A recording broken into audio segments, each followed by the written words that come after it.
Welcome everyone to this breakout group number 2. My name is Joseph Alcamo.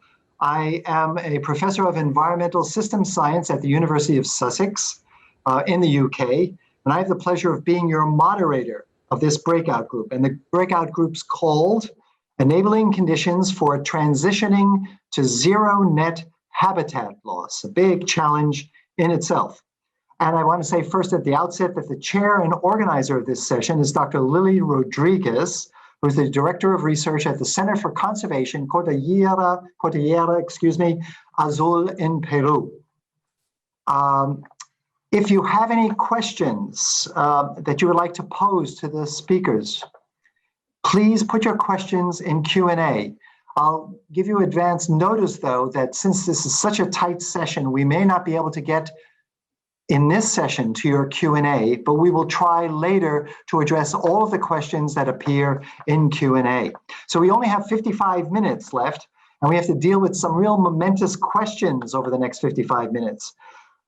Should we, for example, stop habitat loss absolutely, or should we aim for net zero habitat loss? And then how do we want to stop habitat loss? Do we want to do it via conservation targets, or do we want to do it by addressing the drivers of habitat loss? And then finally, once we agree on targets, then how are we going to reach them? What are the enabling conditions? So the good news is that we have some excellent speakers to address these momentous questions. The first of which I will introduce is Barron Joseph Orr, who is the lead scientist at the UN Convention to Combat Desertification. Barron, the floor is yours.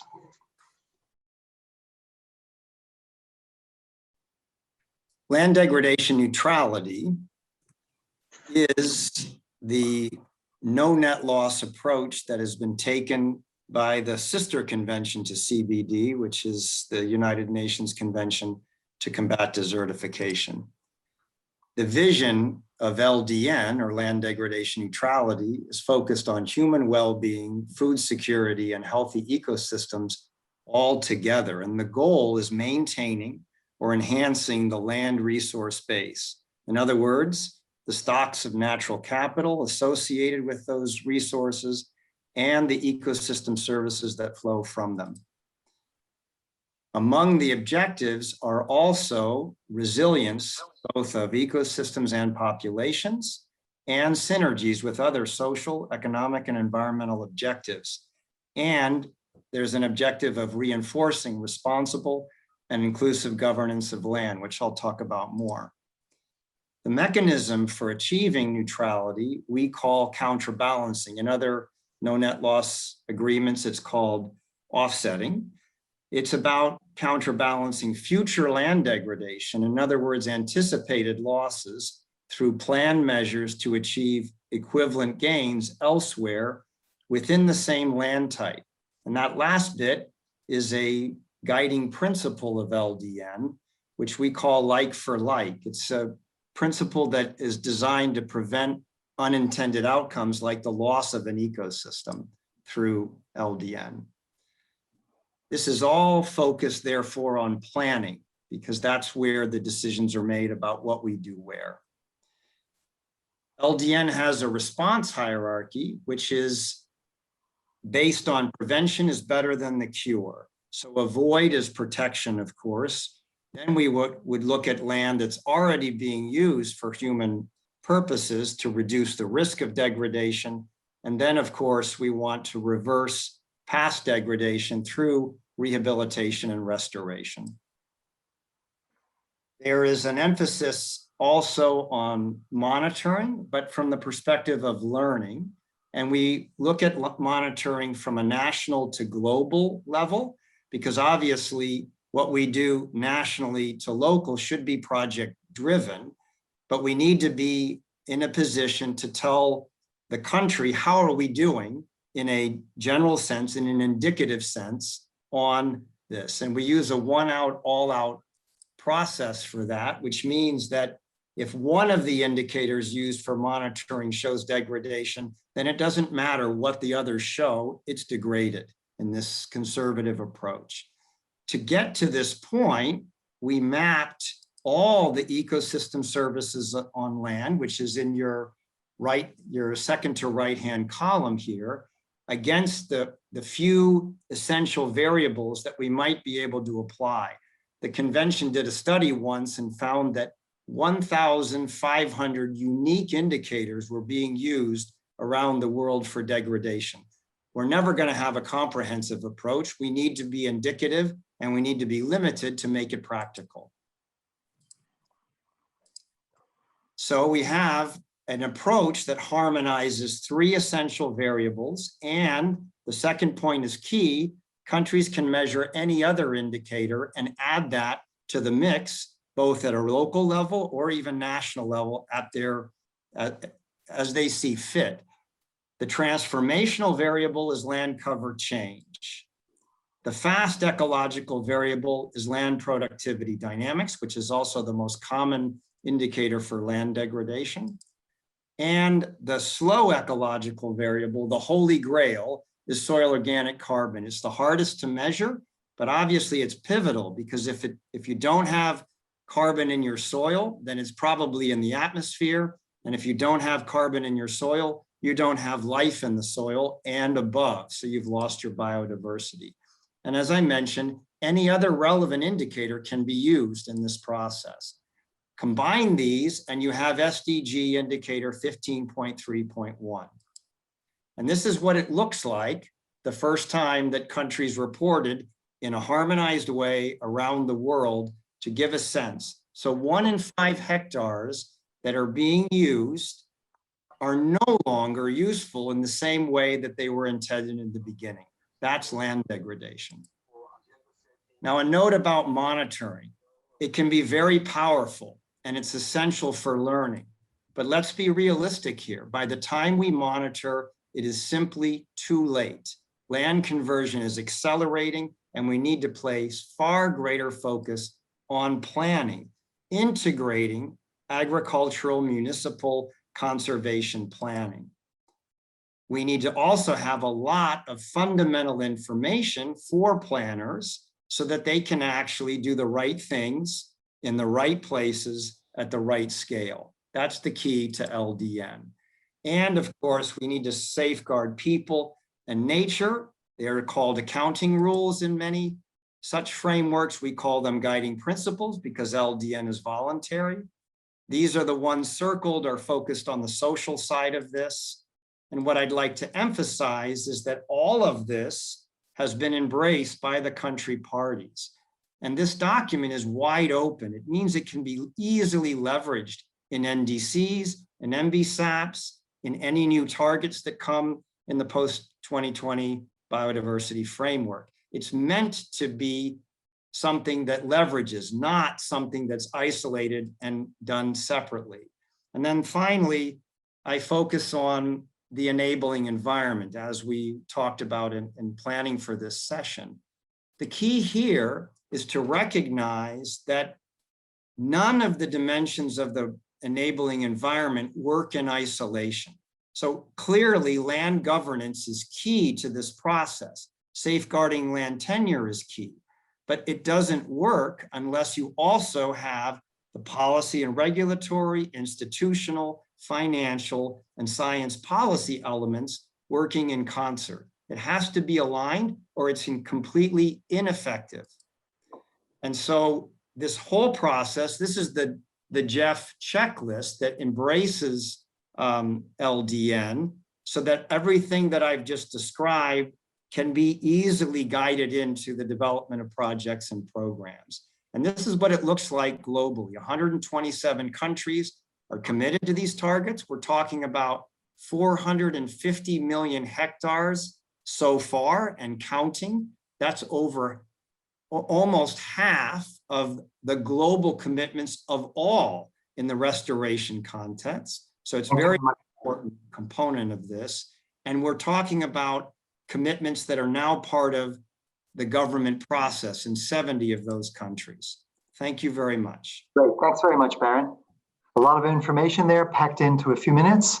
And it's also quite interesting to hear a perspective of another UN organization. And of course, we're all hoping with all of these different UN organizations with closely related agendas that eventually there's some ultimate harmonization, of course, since the objectives of the UN CCD with this regard is so close to what the CBD is trying to accomplish.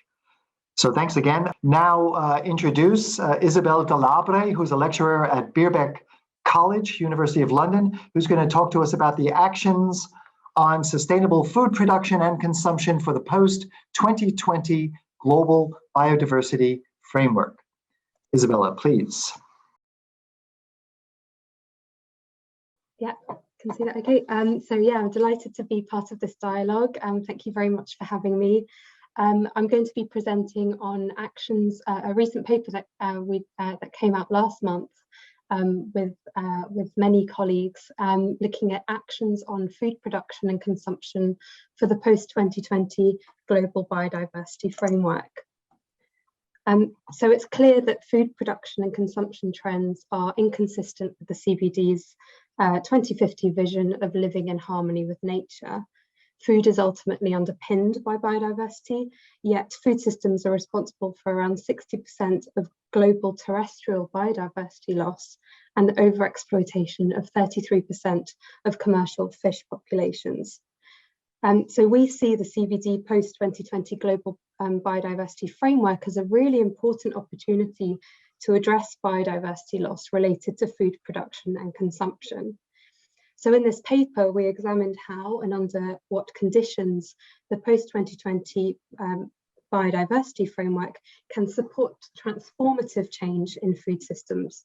We analysed the actions related to food production and consumption proposed in 4 science policy fora and examine the barriers and opportunities in implementing these actions at the global level and also in relation to 2 country case studies.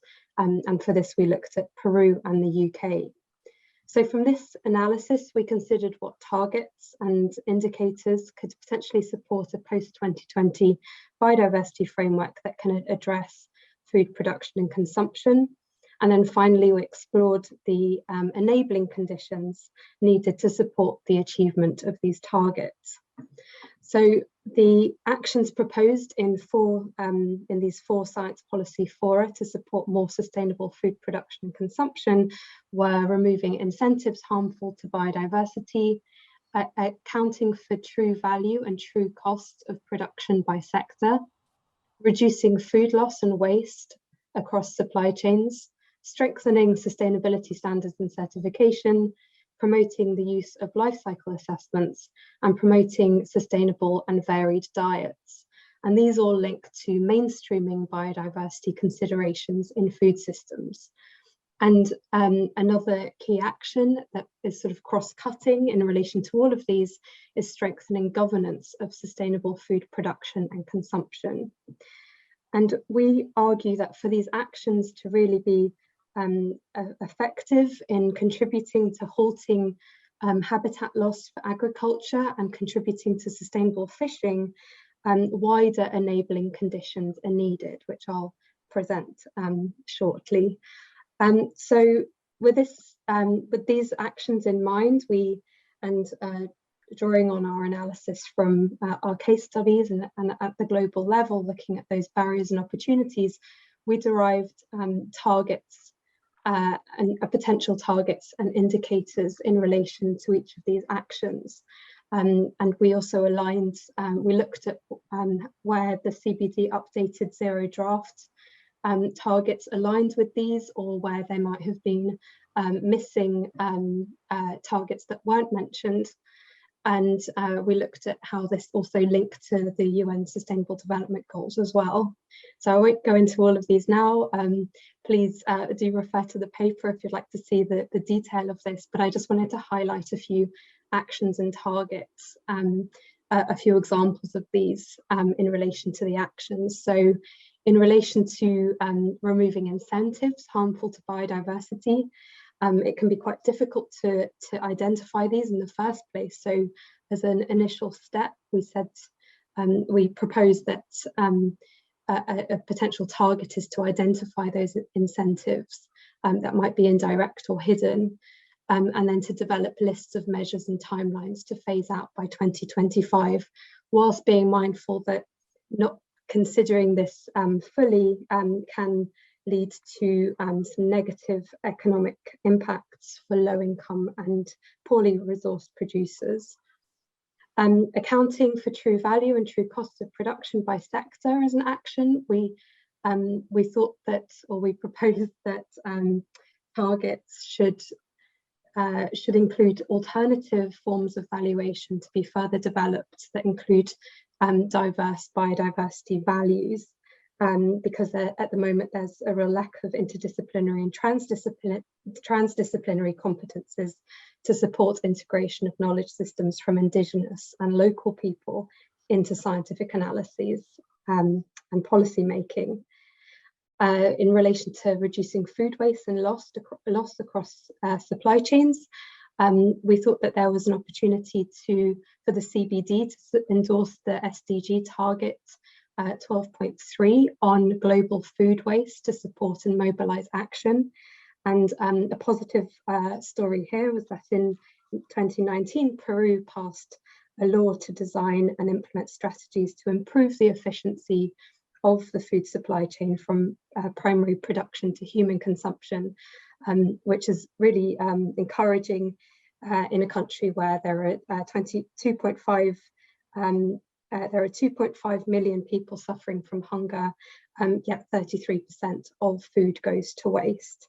So please do refer to the paper for more detail, but strengthening governance is a really important aspect here, both within the CBD and beyond the CBD. So within the CBD, we need to think about smart international and national targets, introducing systems of robust and transparent reporting, improving accountability and enforcement mechanisms, and inclusive processes that involve multiple stakeholders.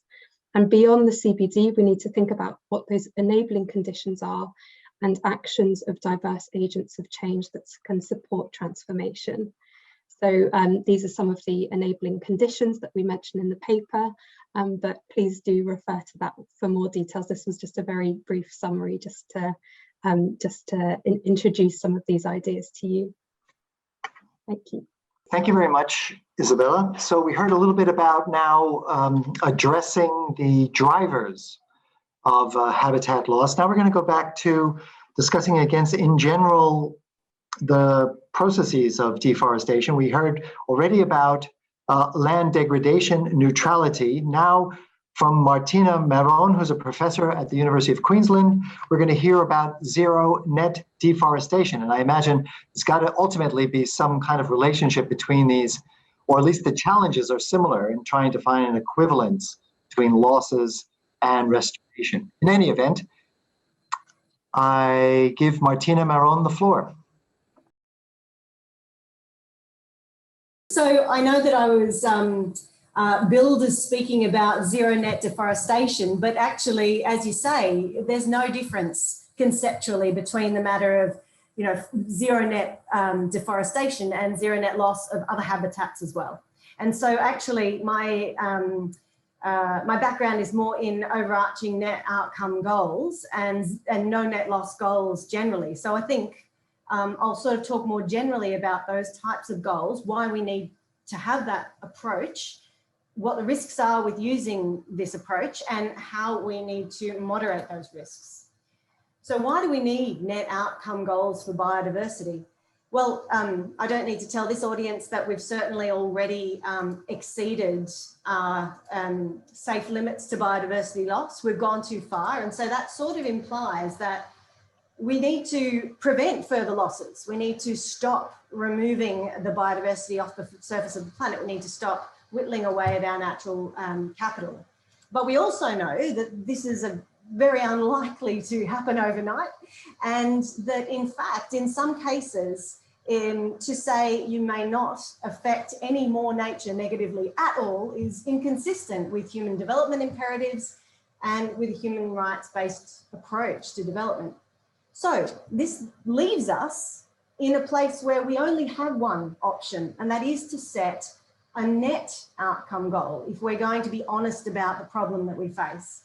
So that is why we end up, in effect, requiring a known net loss and ideally net gain, given the excessive depletion of some ecosystems and species, as the goal for biodiversity. And this is something that our group and my colleagues have discussed in a few papers, which I'll put the links to at the end. So what does this mean? No net loss and net gain goals essentially recognize that in some areas, we are going to be unavoidably losing some habitat, some biodiversity, but that we must seek to at least counterbalance those losses with equivalent gains.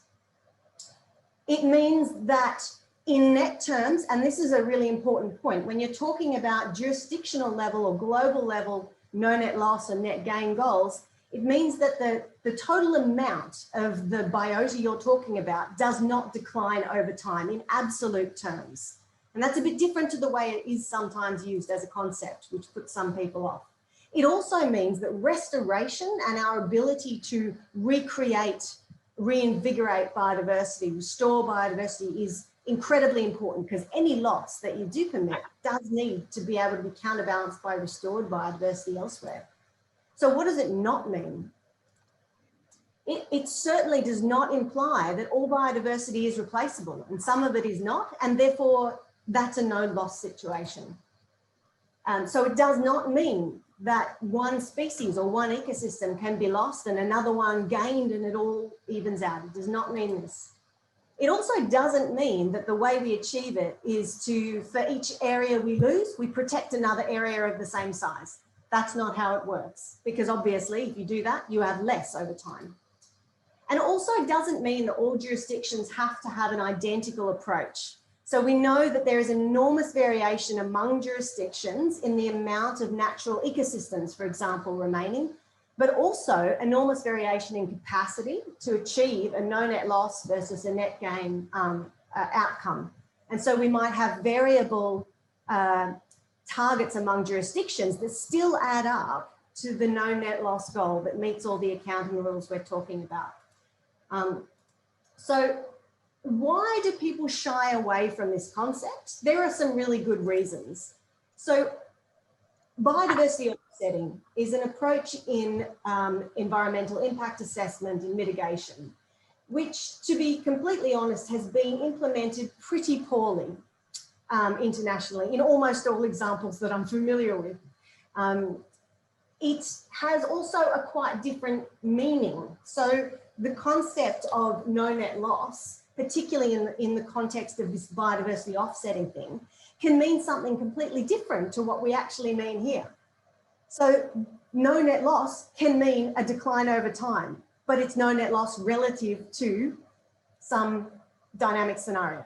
So there's a lot of good reasons why there is sort of concern and reticence about the concept, which shouldn't necessarily apply here. So safeguards are definitely important because it is an ambiguous concept. And I would argue that the current wording in the updated zero draft does need that clarification.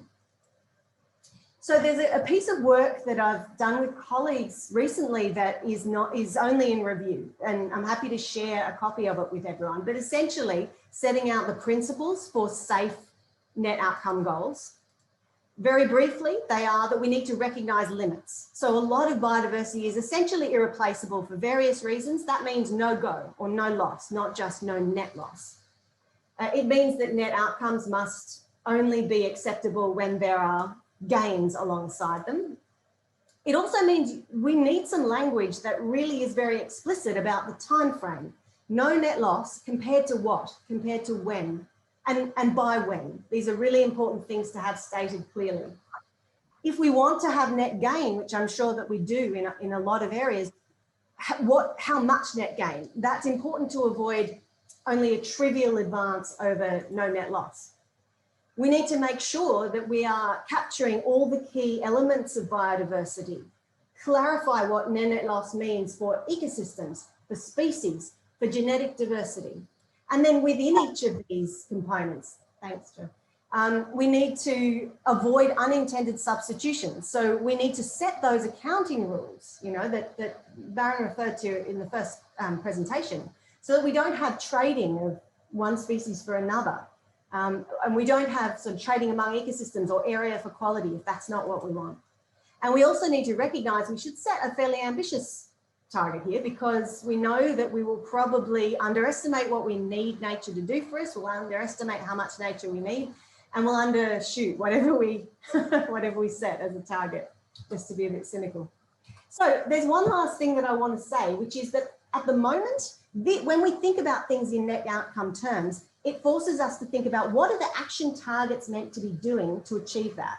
And at the moment, thanks, there is a lack of clarity in the contribution. So hypothetically, we could do all of the action targets, we can meet all of those targets and still completely fail to achieve the outcome that we need to achieve, right? So hypothetically, for example, and this is something discussed in a paper from a couple of years ago, we could increase area-based protection to 30% of the globe. And that could either contribute really importantly to achieving that outcome of no net loss, or it could contribute not at all. It depends utterly on where we put that area-based protection as an action. So, you know, we need a framework that really explicitly puts all of the actions into an outcome-focused accounting approach with clear rules that are consistent. And we need clarity on what the actions are expected to contribute to achieving those outcomes. So we need information about the impact that we expect to achieve by doing the actions. And that's there in some of them, but not in all of them. And so there's a bit of background on all of that in these various links, and hopefully they'll be shared in some meaningful way. Thank you so much. Yeah, it's really a pity we have so little time to discuss these momentous issues, which I think we're all very concerned about and interested in, and hearing such good work on it. But okay, we'll have to postpone that to another time where we have maybe an entire symposium on these issues. Thank you very much for your views on zero net deforestation. Now we move to Anthony Waldron, who's a researcher at the Conservation Research Institute at the University of Cambridge, who will be telling us about the economics of conserving 30% of land. Anthony, the floor is yours, the virtual floor at least. Hello, everybody. So I think you're probably all a bit tired of looking at slides, so I'm going to just talk for a couple of minutes and then show you one or two pictures at the end. We know that we're losing biodiversity and indeed carbon rapidly. The problem is we've known that for at least 20 years, and we keep posting these ambitious targets and we keep missing them. And you have to ask yourself, what's one of the big reasons that stands in front of all of these environmental goals and what causes us to fail against them? And frequently it's the perception that over here we have species and the environment and wonderful nature, and over here we have the economy. So everything that's making money, the production that's leading to GDP, which is still the guiding light of economic policy making today. And the idea has always been, of course, that if you're conserving nature, it's a wonderful thing to do, but somehow every square kilometer of nature that you conserve, doesn't that mean that you're losing money from the basic economy? And I would argue that this is actually one of the fundamental perceptions that's standing in the way of us trying to do anything. Now, another ambitious target has been thrown up recently. Target 2 of the post-2020 framework suggests we should now essentially conserve or protect 30% of the whole planet's surface for nature. Now, I just want you to picture your own country and think, what would it mean for our economy if that meant that 30% of my country could not be in economic production? Obviously, this is a big concern, and therefore it's likely to stand in the way of policy progress again. So this concern came to me to lead a team of people to ask, what would the economic consequences and indeed the direct public spending costs of this 30% goal be for the global economy. So I humbly assembled a team that I could have not done this without. At the moment, there's 115 people from multiple different fields on this team, a huge range of expertise. And what we did was the following. We said, okay, we don't know exactly where these protected areas are going to be, but let's create some scenarios of where they might be. And then let's work out which economic sectors, which industries, if you like, are likely to be impacted by them economically. So the obvious ones are, if you put down a protected area, you're generally saying, well, you can't convert that to agriculture next year. So agriculture is a big one. Commercial forestry obviously is deeply related to the idea of preserving forests. And on the oceans, then fisheries is obviously an important thing. And the idea is that all of those things in general will be negatively impacted by putting aside some of nature. Having said that, you have to acknowledge that there are some economic benefits we get from nature. You hear a lot about these in terms of ecosystem services and reducing the damage of climate change in the future and all these things. There are also some far more pragmatic economic benefits. If you go to a country such as Tanzania with the Serengeti ecosystem and the national parks there, nature in a country like Tanzania is generating quite a substantial proportion of GDP simply because people like to come and enjoy it. And as we move more and more into cities in the future, this is likely to happen more and more. Now, the problem that many of the ministers have expressed to me about things like ecosystem service valuation is that they need what we call hard cash in order to fulfill many of the development goals, to provide health, education, economic development for their countries. And the problem with a lot of the ecosystem service values is that we're quite a long way from those turning into hard cash. And so GDP, at least in the short term, is still important to them. And this idea of real money, as they've expressed it, is important. So the question is, okay, it's a bit of a no-brainer that if you protect more nature, then your ecosystem service values are going to increase. But that's not what stands in the way of policy. It's the question of what they call the real money, which is a bit unfair to ecosystem service values, but you see what they're talking about.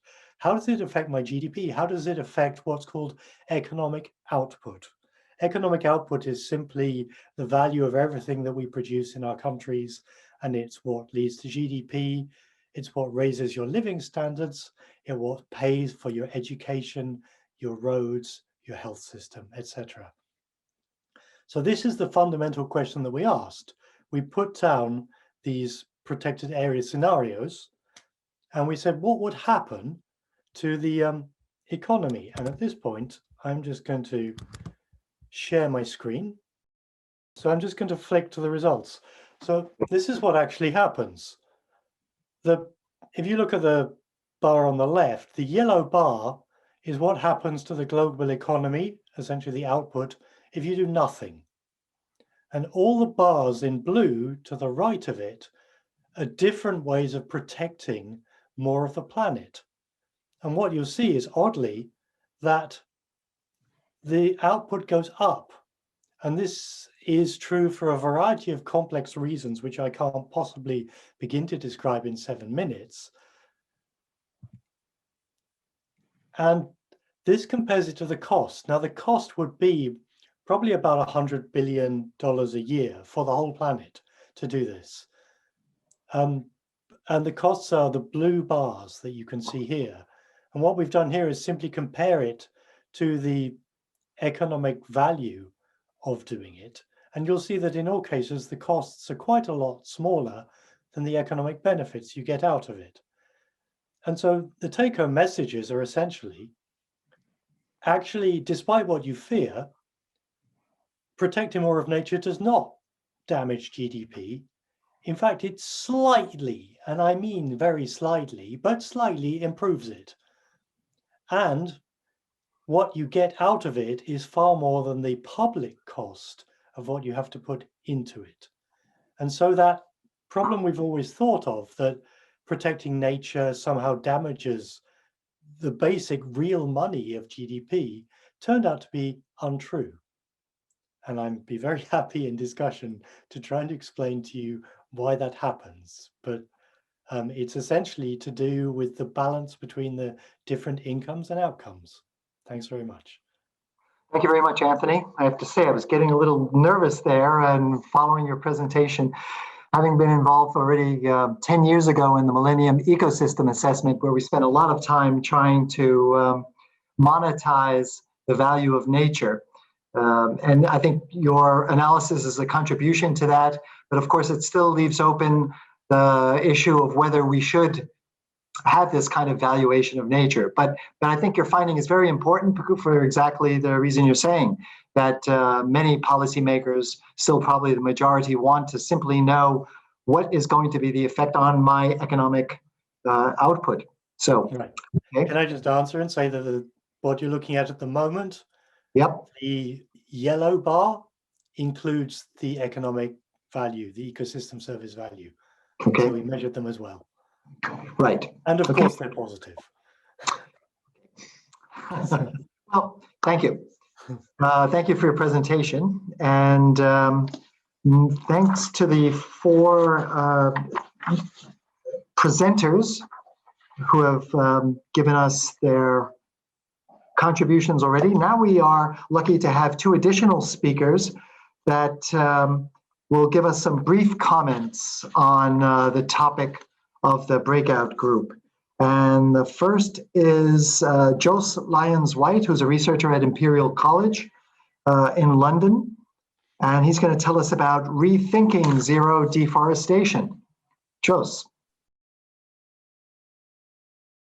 Well, hi, thank you, Joseph, and thanks to you and Lily for the invitation to speak today. And let me first say what an honour it is to join such an esteemed panel. And I thought those were some excellent presentations, and I listened to them with great interest. So yeah, as Joseph just said, I would like to complement them with a couple of points from my own research, which is focused on zero deforestation policies in global agricultural commodity supply chains. So my experience relates most closely to Global Biodiversity Framework Target 14, which is on sustainable supply chains. And also that would be Action 4 from the paper by Izabela and Lily and Joseph, which calls for strengthening sustainability standards and certification.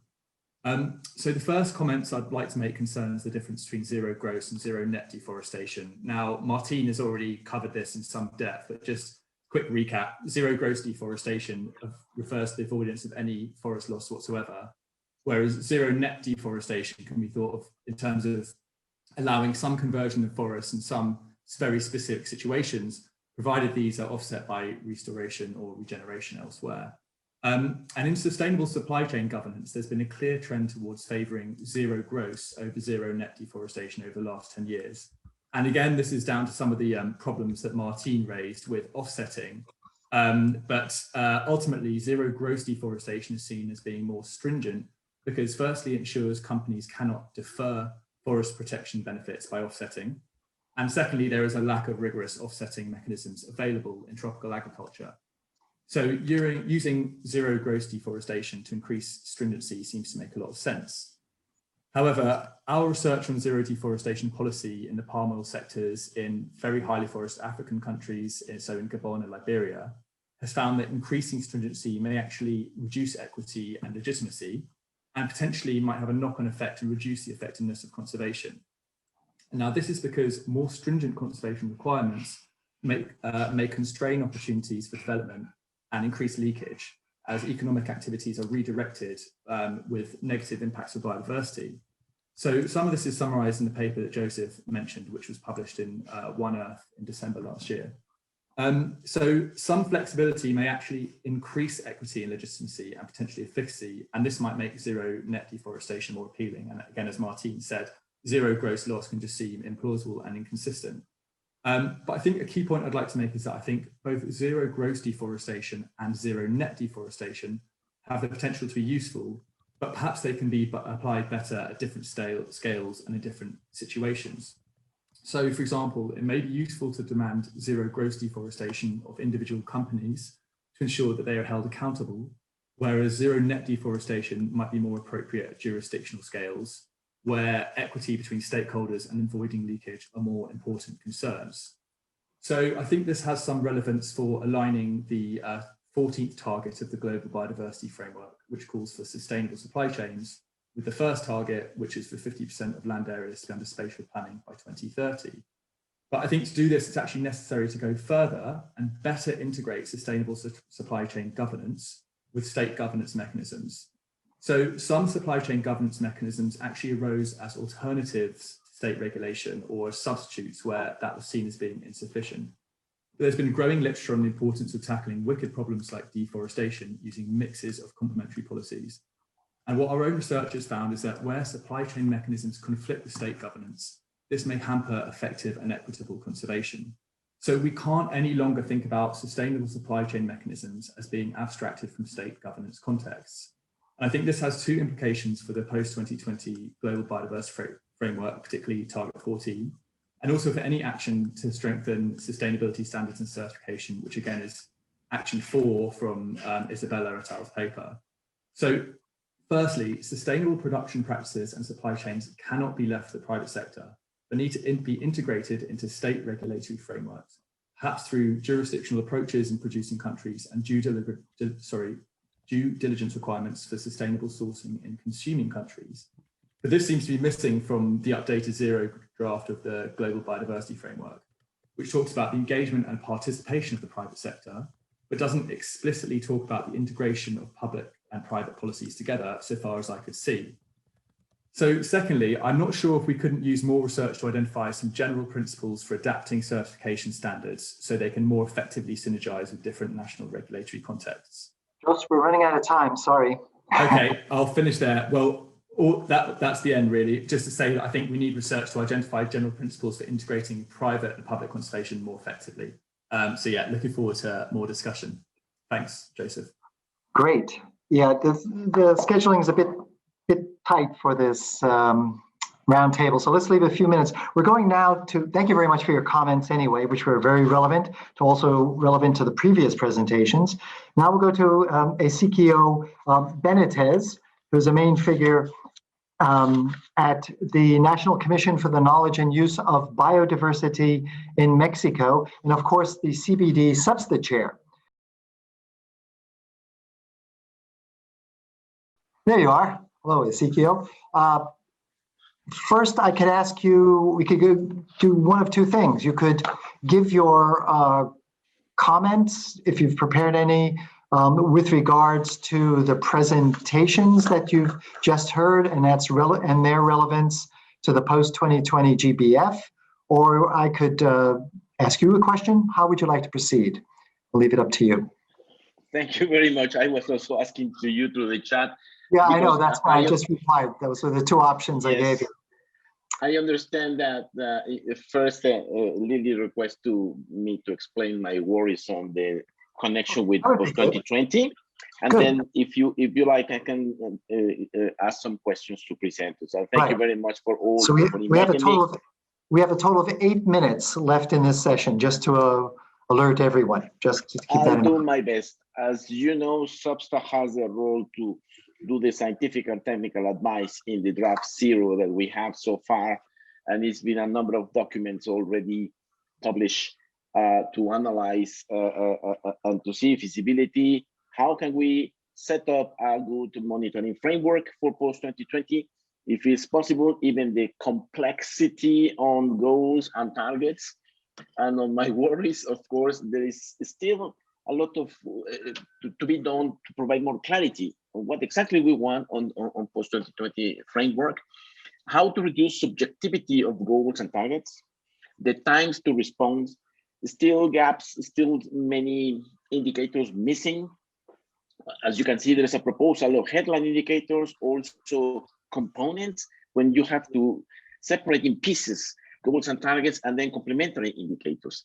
The adjustments once we adopt the framework, we need to recommend again in Substat to complete the necessary indicators, and then what science can help, how it can help, considering the need for inclusivity, as we mentioned, and to maybe to avoid to be, I would say, biodiversity centric.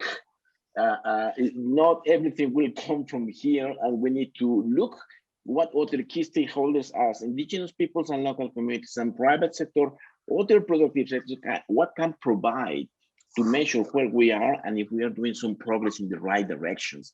So we need to leave a space for also for stakeholders. We need to think out of the box and also to learn the language and to start looking into this part, including some major things, I would say some elephants in the room, like what is the role of trade agreements, for example?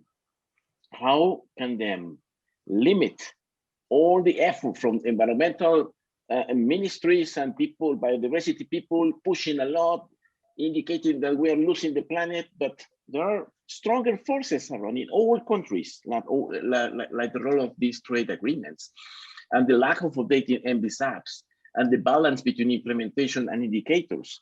Are we measured with more precision how much are we losing, or can we turn into measure how are we improving implementations? What are the elements needed to really move into the change that we need? This is part of the worries I have.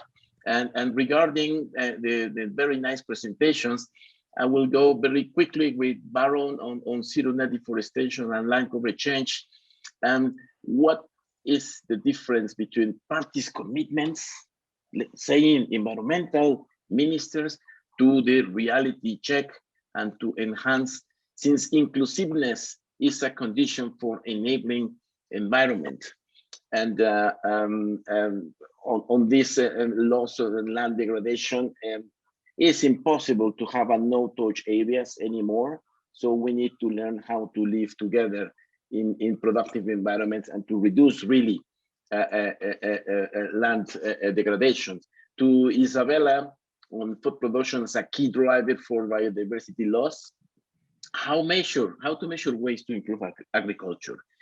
How can we make connection with big guys? I would say FAO, mainstreaming biodiversity strategy, to move into varied diets and to better production of agrosystems, and to break the negative connection of deforestation, agro-production, pollution in rivers, lakes, and oceans, and to if we have, I mean, we say what we need to do, but is there any food waste reduction manuals? Is there any ways to measure how can we improve this and put it very in a simple manner for people just to be aware and to use it? It's not simple to say just strengthening governance. We need to work with the key players to make it happen. I mean, there are no promises from governments that can be achieved if we don't have all the stakeholders together to do it. To Marine, on the presentation on zero net habitat loss, I think is much better than deforestation only. We're speaking generally on habitat loss. And of course, biodiversity is not exchangeable. This is a very important point. And now, my question is, given current situation on COVID emergencies, people is desperate.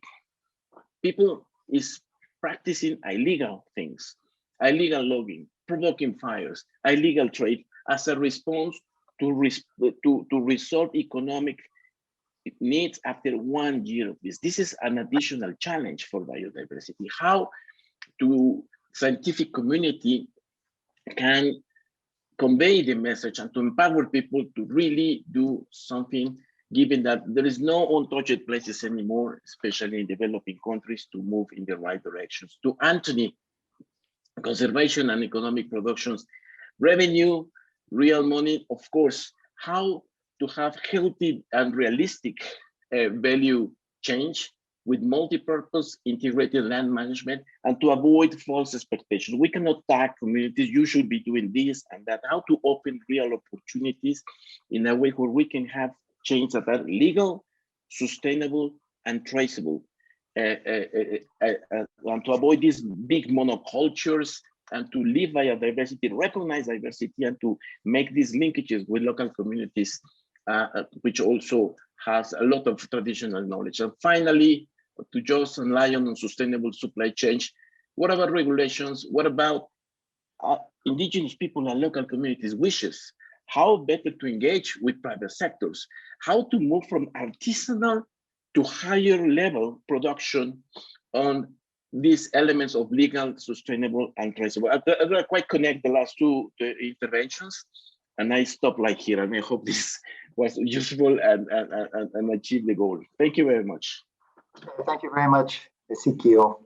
So we are at the end of our time budget. I think this is just where it gets fun, frankly, as we make that segue into policymaking and listen what the experts have to say to the policymakers. But it doesn't look like it's going to happen today, folks, unfortunately, unless we screw up all of the planning for the whole big important meeting. Okay, so first I see appearing before us the very creative organizer of this session, Lily Rodriguez. And I'm thinking, despite the fact that it's about 5 in the morning, she looks like she's awake enough that maybe, do you want to make an intervention, Lily, at this point? Add a few comments? Thank you, Joe, and all of you. Just to say that Hesiquio made very important and interesting questions.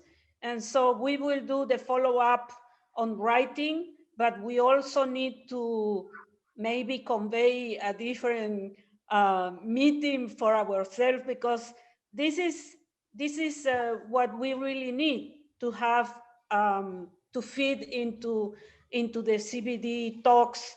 And so thank you, Hesiquio, for your questions. And I leave the group of people to give us some very short replies maybe and the way forward. Thank you. That's right. Yeah, but this is great, having 5 minutes.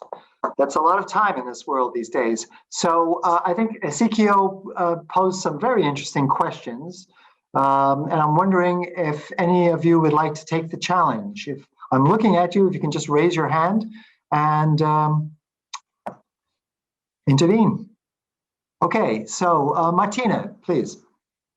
Thank you. Thank you for the really tough questions, Hesiquio, because Good ones, yeah. the question about managing illegal activity is a really big one, but it does fit into this question of net outcomes, because I think that that's one of the big areas where the opportunity for gains actually is. So if we look at larger scale legal and industrial conversion, that is going to have unavoidable impacts that are considered to be acceptable and with other social economic benefits that we need.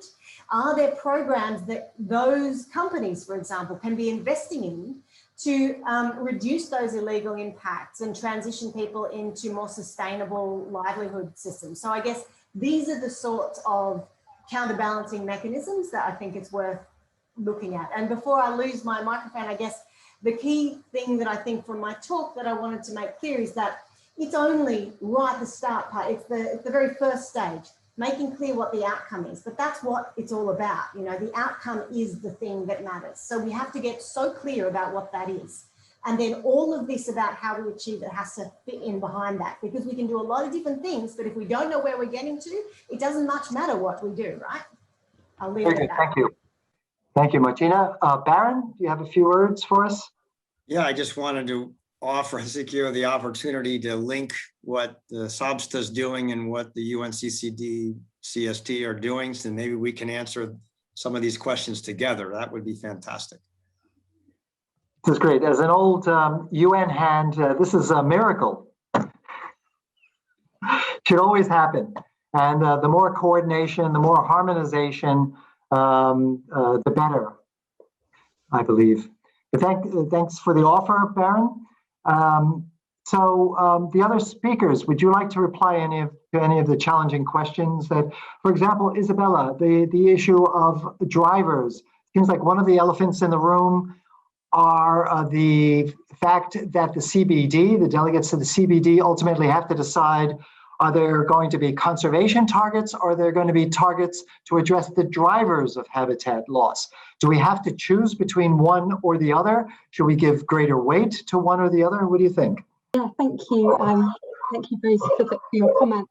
I think what's needed is both, is a mix of those. We need to be looking at drivers and conservation policies.